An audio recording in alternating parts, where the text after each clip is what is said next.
Mary II of England.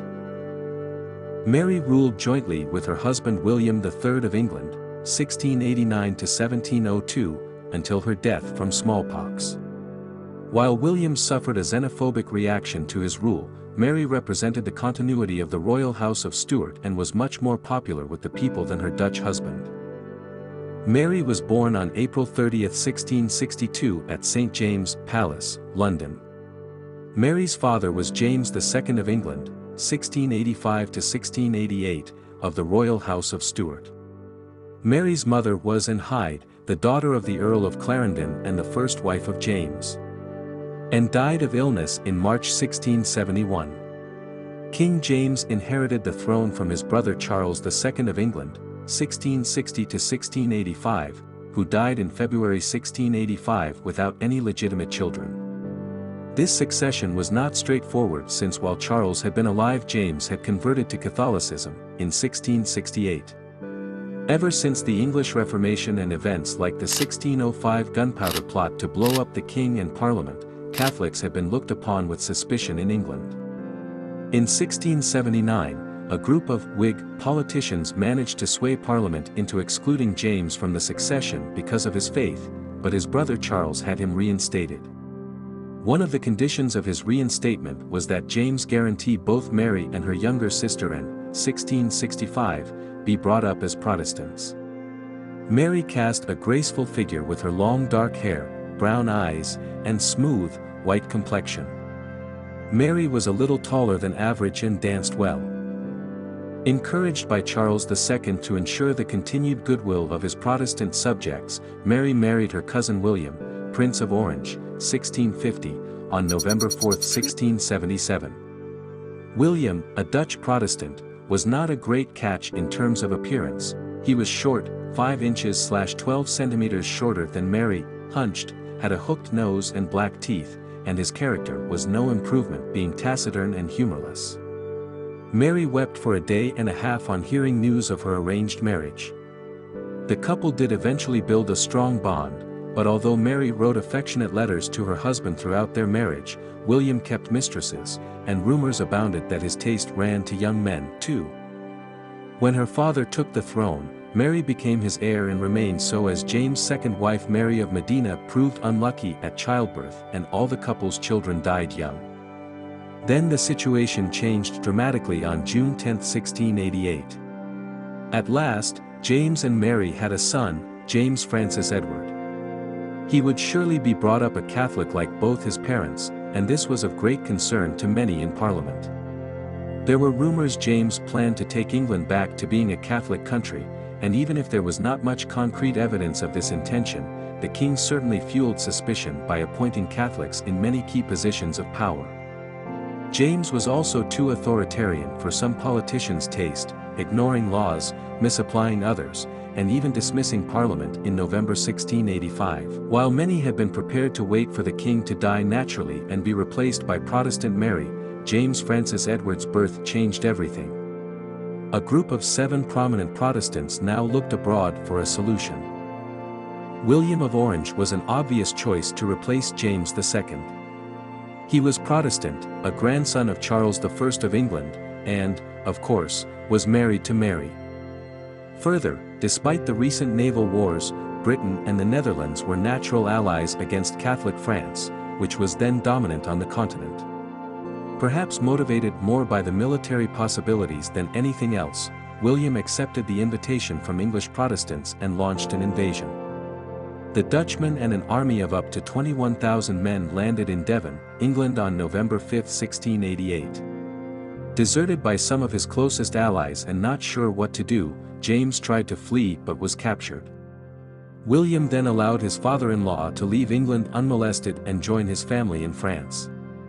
The throne was now empty, and Parliament recorded the abdication as occurring on December 23, 1688 when James left English shores.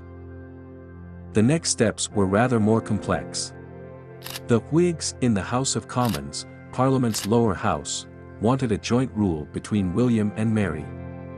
Mary's own view was that William should rule as regent for her father, she had no ambition to rule alone. The Tories in the House of Lords, the upper house, wanted Mary to rule alone and so preserve the natural line of succession. William would not settle for a minor role, though, and threatened to withdraw, leaving chaos.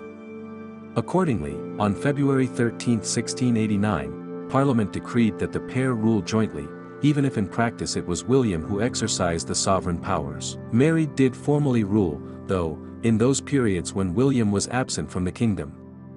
William III of England and Mary II of England were crowned in Westminster Abbey on April 11. Their joint reign is often simply called the Reign of William and Mary, and newly minted coins showed the two monarchs together. It had been a glorious revolution in the sense that there had been very little violence and the kingdom's traditions of governance had been preserved.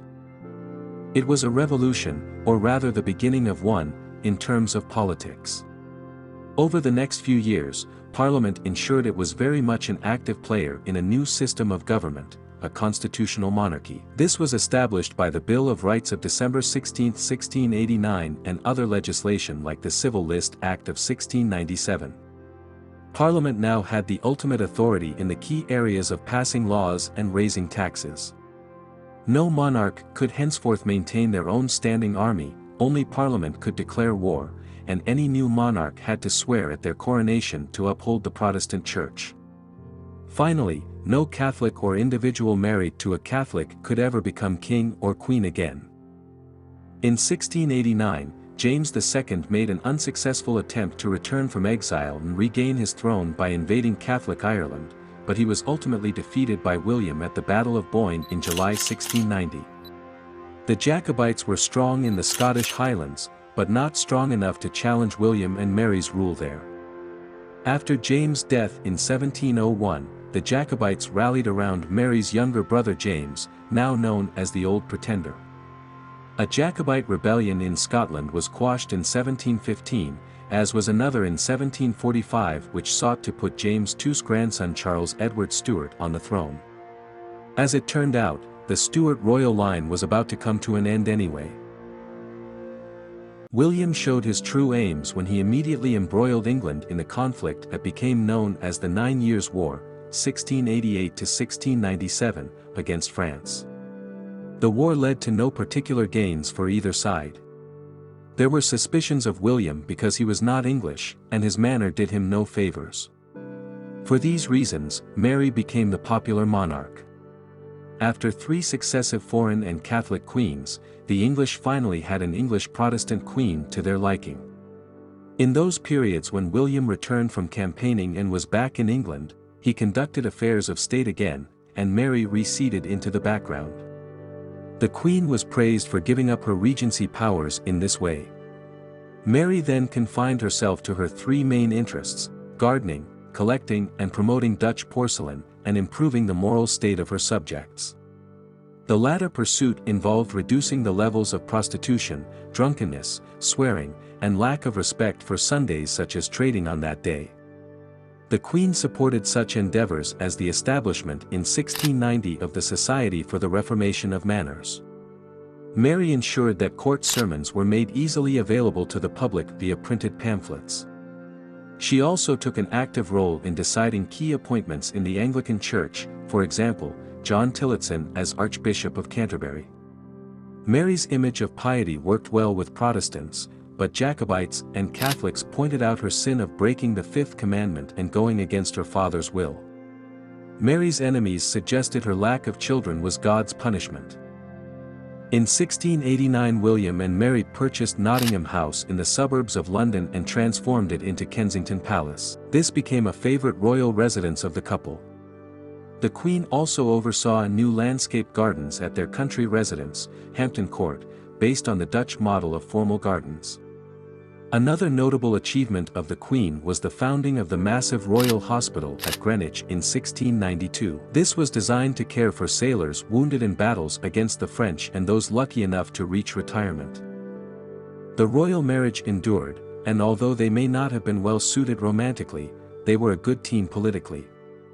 Mary represented continuity with the Stuart line, Englishness, and piety, while William represented Protestant military power. As the king himself stated, he was to conquer enemies, and she was to gain friends. Starkey, 404. There did remain the constant problem of an heir for the couple who suffered 3 stillborn babies. Mary contracted smallpox in December 1694, and she died in Kensington Palace on the 28th of that month. The late Queen was buried in Westminster Abbey after an impressive ceremony notable for its music composed by Henry Purcell, died in 1695. William was distraught at Mary's death aged just 32, and he refused to marry again. When formally offered the condolences of MPs in Parliament, the king was so overcome with emotion he was unable to reply. After William III died without an heir in March 1702, Mary's sister Anne became queen, and she then reigned over a united kingdom as Queen of Great Britain and Ireland from 1707 to 1714. Anne was the last of the Stuart monarchs and was succeeded by George I of England, or 1714 to 1727, of the House of Hanover.